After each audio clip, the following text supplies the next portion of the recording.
ဝေးရမှာပါ ဒီခနာကောင်းမှာရှိတဲ့ဝေးရမှာတောင်တက်မယ်တစ်နှစ်မှာတစ်ခေါက်လောက်ပဲလုပ်ဖြစ်တယ်တောင်တက်တာကံသွားတာတော့ ရဲကြထွန်းနေမလား ရဲဆောင်းတော့လော်လေးရိုက်မယ် YouTube မှာတင်မယ်မတရားလေး Okay ဝဲနိုဝတ်နေဆိုရင်တော့ကားတနိုင်ခွင့်မောင်းမှာပဲဖြစ်ပါတယ်ကျွန်တော်ဒီနေ့ခါကားဝခရိုင်ဝေးရမှာတောင်ကိုတက်ဖို့သွားနေပါတယ်ဟိုလန်တော့မှာ နတ်ဆာမဆွဲ လန်တော့ပတ်ကီရီယာမှာမနေ့ဆောင်ဆွဲခေါ်ဆွဲစားမယ်ဒီနေ့တော့တောင်တက်တဲ့လမ်းတစ်လျှောက်ကဘလော့နဲ့တောင်ပေါ်ကဖျားเจ้าရဲ့ ဆန်းချောင်းကြီး ဟုတ်ကျွန်တော်သူတို့ကြည့်ရှုရမှာပေါ့ကျွန်တော်ရဲ့ horror ကြီးနှစ်ယောက် ကျုံပြီ ကျောင်းပြီကိုလည်းလှူရှာရေးလုပ်မယ် ကိုလည်းလှူရှာမယ်တောက်စားတွေရှော့မယ်ဆွန့်မယ် လာတောင်တူတက်လိုက်အောင်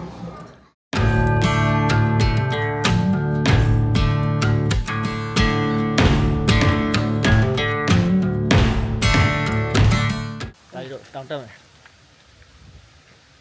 တောင်တက်ရင်ကားမူးနေလို့နေမှာ ဒီ ဒီမူးတန်ပဲခံလိုက်တာကားမူးတန်ပဲခံလိုက် ဟိုတက်ဘယ်လောက်ကြာမှအောင်သိလား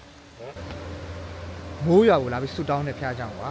အရင်တော့ရှေ့ခက်ကလူတွေ တောင်းမယ်ကွာပေါ့အဲ့ဒီကြ ဒီတက်မှာဖျားကြောင်ကြီးကြာ The start of the journey လာချိန်မလိုက်မယ် close ချီလန်းက2010နာရီ Okay ဆက်ရှောက်ပြီ မတည် ကိုဒီလိုလှေကားတွေလောက်ပြီးမြေကြီးလန်းတွေဘယ်နေထားလောက်ရောက်လာလဲမသိဘူးခုလောတယ်တော့လှေကားတွေနဲ့ဘေးမှာဆိုင်နေဈေးဆိုင်နေရှိတယ်အခုမှတက်14မိနစ်ပဲရှိတယ်တော်တော်မောနေအစီမဲ့လူတွေဒီဘက်ကိုသွားကိုရကိဘကမသိအောင်ဒီဘက်တက်သွားအဲ့လောက်ကြီးမဆိုးတော့ဒီမှာဒီတောင်မှာရေးရတယ်ခုရှိဒီအိုတိုနာဇက်ကနေအော်နာဇက်ကဆိုလို့ရှိအဲ့ယောက်ျားလေးနဲ့မိန်းကလေးယောက်ျားလေးဘက်ကနည်းနည်းပူပြီးခက်တယ်ဗောနော်ရှေ့ခင်တော့ကျွန်တော်ကနေကဘယ်လိုခွဲကြခဲ့နောက်ကိုရတော့ယောက်ျားလေးဟာပဲ try တိတ်ခါတော့အချမ်းမခံလောက်မုံယောက်ျားလေးလမ်းစဉ်ရွှေခက်စစ်ပဲတော့ခက်စစ်အိုတိုကိုဒါစ်โอเคယောက်ျားလေးလမ်းပူပြီးခက်ခဲနေဗောနော်ဒါပေမဲ့မင်းလေးတော့မြင်ပါလေ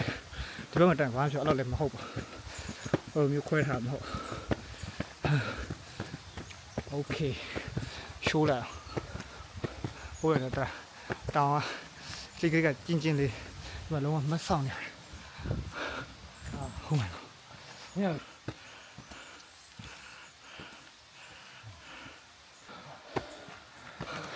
ကျွန်တော်တို့ခု9မိနစ်ကိုတစ်ခေါက်နားတဲ့ဖွဲ့ဖြစ်နေတယ်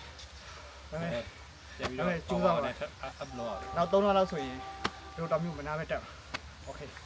ဒီ3ယောက်တစ်ဆက်တီးတာနာမည်ဒီဟန်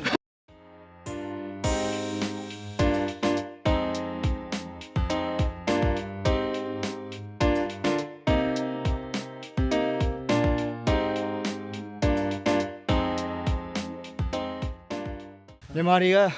တောင်တူတိုင်းဖျားတယ်ဆိုဂျပန်တွေကတောင်တူတိုင်းဖျားချောင်းတည်တာဟုတ်ပါဘယ်တောင်ကိုတက်တယ်ဖျားချောင်းလေးရှိတယ်ကိုယ်ဖျားချောင်းလေးတက်ကြည့်မယ်ပြီးရင်စားမယ်ဒါဒီနေ့ရဲ့ရည်ရွယ်ချက်ပဲလာ Okay let's go တိုက်တော့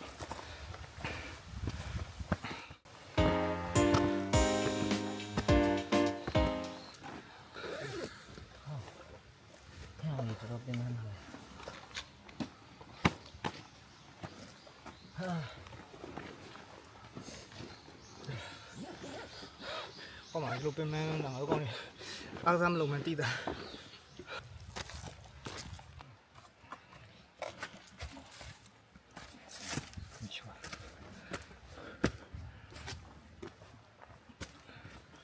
နည်းချိုးတယ်ဒီထမရ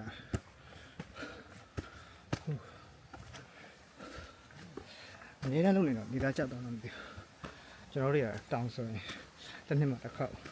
ကမ်ပင်းဆိုတော့တစ်နှစ်မှတစ်ခေါက်ပဲသွားပြတယ်ဒါအခုနေစားပြီးတော့ဒီလိုမျိုးမှတ်တမ်းတင်ဗီဒီယိုလေးတွေရိုက်ချင်လို့ activity လေးများများလုပ်မယ်အရင်တော့တက်ခဲ့တဲ့တောင်းနေရင်တော့တော့ကမ်နေလေ ဘီရီပိုင်တေချာကောင်းကောင်းရိုက်မှာတန်လေကားဖြစ်သွားကြောက်တုံးဆင်လို့မရလို့ဖြစ်မယ်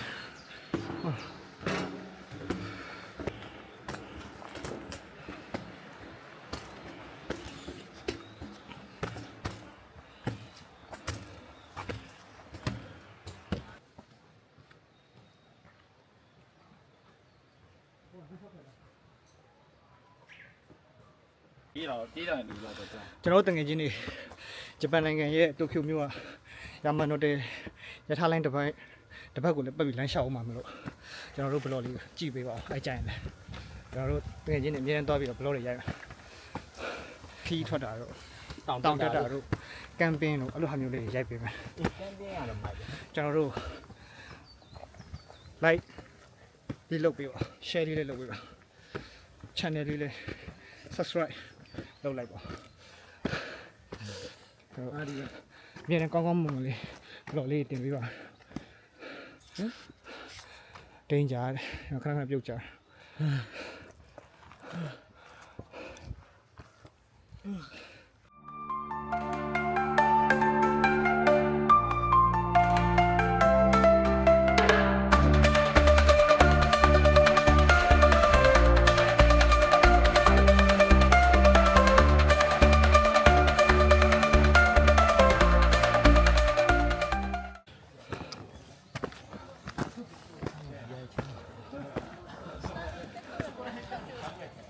တောင်ပေါ်ရောက်ပါပြီဒီမှာစားကြဆိုင်လေးတွေရှိတယ်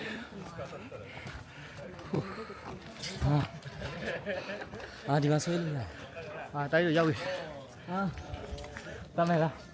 စူတောင်းလေးဒါမျိုးတွေကစူတောင်းတင်တယ်တခုခုလုပ်ပြီးတော့မှ โอเคရတယ်တခုပဲတောင်းတယ်ကျွန်တော်မတောင်းတော့ဒါပဲတိုက်ကျမ်းပါစီပဲတောင်းဒါပဲဟောကျွန်တော်ရဲ့စူးစမ်းလို့ရတယ်ခင်ဗျာဒါပဲဘုံစူးစမ်းလိုက်ဝါမိုက်တယ်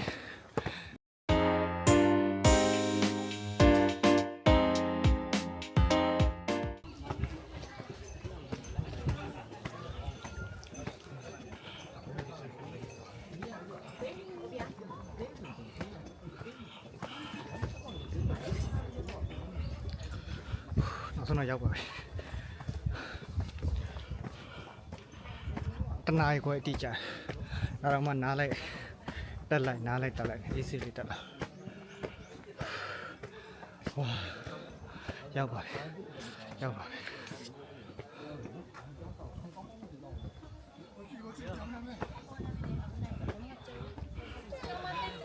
ဖျားကြောင်ရောက်ပါပြီဒီဟိုရှေ့ခေတ်တုန်းကလူတွေကမိုးရွာကိုဆူတောင်းတဲ့အခါမှာလာကြတယ်တော်တော်ကြိုးစားပြီးလာကြတယ်ပေါ့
ဖျားကြောင်ရောက်ပြီ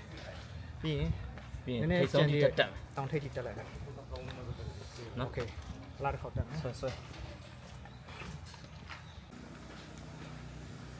ဂျပန်ဖျားကြောင်တိုင်းမှာကဒီလိုဟာလေးရှိတယ်ဒီလိုတစ်သားပြားပေါ်မှာစာလေးတွေရေးပြီးတော့ဘယ်လိုပြောမလဲဟိုဆူတောင်းတာတွေပါရေးပြီးကတ်ကြတာတွေရှိတယ်နော်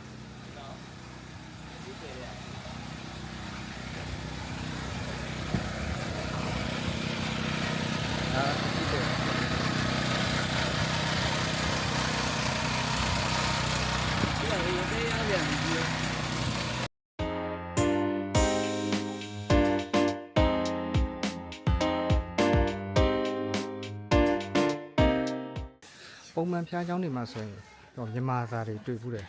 ဒီဖျားเจ้าမှာမတွေ့ဘူးဆိုဒီလိုလာတဲ့မြန်မာရှားတယ်လို့ထင်တယ်တိတ်မရောက်ကြလို့ပုံမှန်အရင်တုန်းကဖျားတွေသွားလဲလို့ရှိရင်မြန်မာသားတွေအများကြီးမြန်မာလူမျိုးလာလဲပေါ့ဒီတောင်တော့တိတ်မတက်ကြအောင်တောင်တက်မှာလို့ရတယ်တွေ့ဒီတော့တကယ်တော့အစ်ဆိုတော့ဘဝင်နေပါရှိတယ်ဆိုအကြောင်းတွေယူထားနောက်ဆုံးအောင်ထိတ်ကိုတက်မယ်ဟိုအမြင်ကြီးပဲတော့အမြင်ကြီးပဲကဲကွာဖိုက်တင်တက်မယ်တော့အိုးရမှာရထောက်ဆုံးထိတ်ဆုံး 1.9ဆိုအမေလမ်းရှောင်းရင်မိနစ်20လောက်ရှောင်းရတယ်နော် ဟုတ်တယ်ရော ဘာလို့နိုင်ဘက်လောက်တော့တက်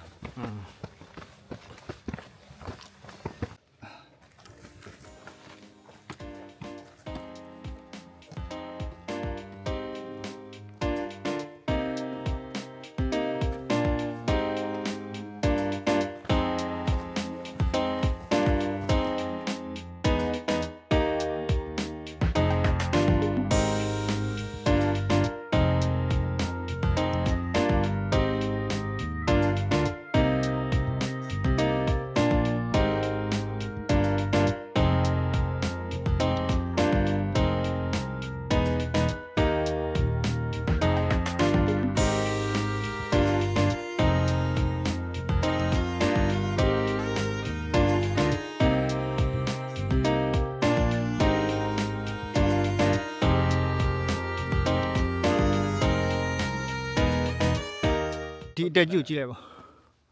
စိတ်တော့ညက်ပါ ပေါ့ပေါ့ပဲလေး နောက်ဆုံးတော့တစ်ပင်နေရဲ့ကောင်းကင်ကိုမြင်ရတယ်ဆိုးရကမြည်တာနောက်ဆုံးလေးယောက်နေပဲမြင်ရတောင်ထိပ်ကိုရောက်တော့မယ်တောင်ထိပ်ကိုရောက်ရင်ဖူဂျီတောင်လှမ်းကြည့်မယ်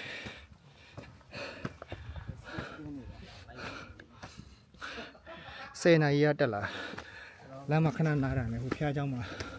ဝင်ပြီးတော့ဖျားဖူးတာနဲ့ပါနဲ့12ခွဲဆို2နာရီခွဲရှိ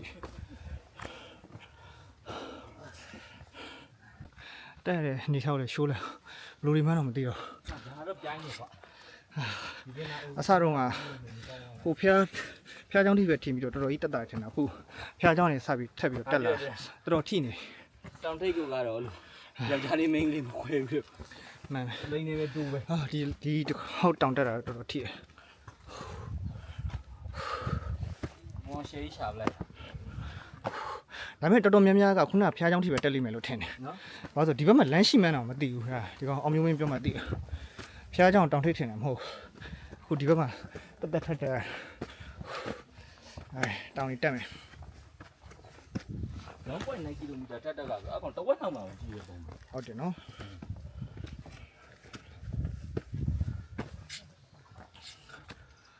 1.9 ကီလို ရောက်တော့မှာပါ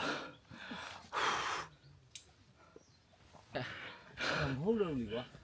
တောင်ထိပ်ကိုရောက်မိနစ်40ဟဲ့ ဟဲ့ဟာမင်းသေးပြီးဟာအဲ့ဒါရတယ် ဒီထိရောက်လာမှာတော့ ဟုတ်တယ်ကွာအဲ့မှာစရိုင်းရှိတယ်ဒါ ခုနဆိုင်းတွေ့တာအတက်မိနစ်40ကျန်သေးတယ်တောင်ထိပ်တာလုံးဝတောင်ထိပ်အိုမီယာတောင်ရဲ့လုံးဝတောင်ထိပ်ကိုရောက်မိနစ်40ဆိုတော့ဟိုထင်ထားတာတော့ပို့ပြီးတော့ကြာခဲ့မြင်ရတာမသိကျွန်တော်တော်တော်မြင်တယ်မြို့လှမ်းမြင် ဒါတော့ထင်တော့မိနစ်20ကျော်လောက်ဆောင်းအောင်ဟုတ် ဟူးရမ်းမိုက်တိန်နေပါမြင်နေရ 200လို့ပါဘူးတစ်ခါယူမယ်အိုးနည်းနည်းကြိုက်တယ်ကွာ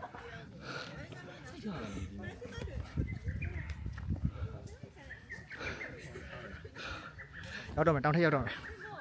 ဒါကြီးတို့တောင်ထိပ်ရောက်တော့မယ် ဟိုနဲ့တုံလာပြီတုံလာ နောက်တော့နည်းနည်းလေးတိုင်လုံးဝတောင်ထိပ်ကိုရောက်တော့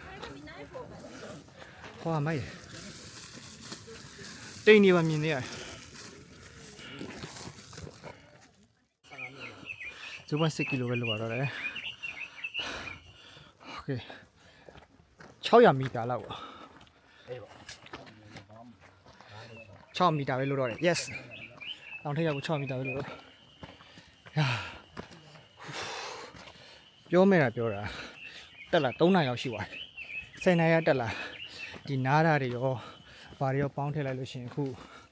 73နာရီဆိုတော့3နာရီရှိပါတယ်ဟူးこんにちは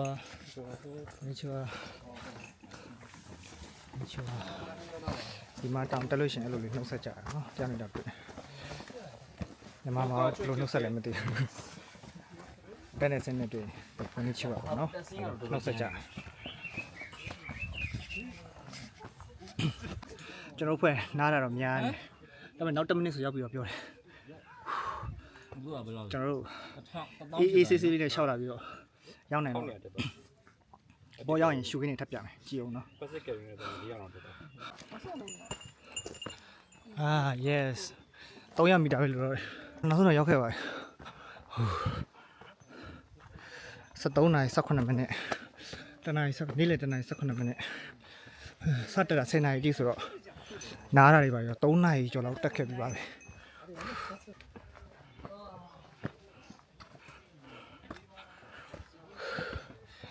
Yes. Whew. Yes. Whew. 아유. 맛있게. 맛있게. ဆောင်းပင်မယ်ရောက်လို့ရောက်သွားဆောင်းပင်မယ်အေး 예. ဟာတော့ 하, 빨리 와.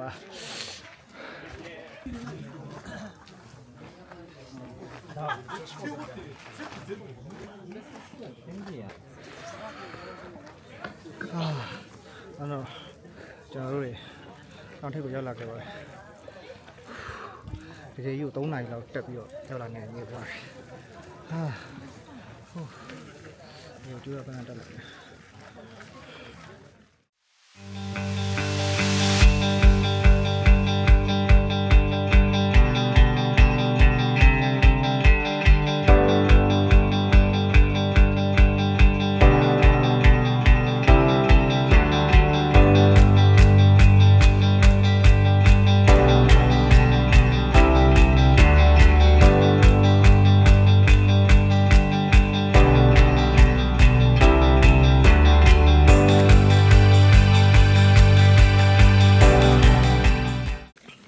3နိုင်လောက်တောင်တက်လာပြီးတော့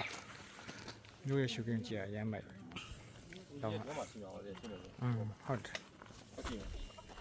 ဘယ်လိုတော့မှမသိ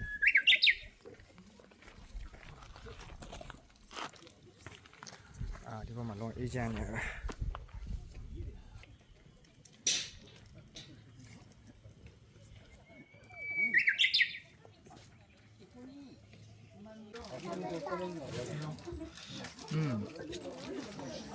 အပေါ်မှာဆိုးပါမကြိုက်ဘူး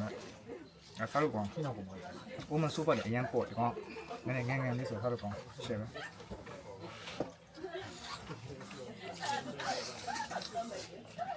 ဘာရမ်းပိုက်စားနေဘူး တောင်းတိတ်ရောက်လို့ ။တောင်ထိပ်ရောက်နေပြီ ဘာလဲတန်းလိုက်မှာစားရဆိုရေတောင်ကောင်းနေ ။ကျေးဇူးများတင်ပါတယ်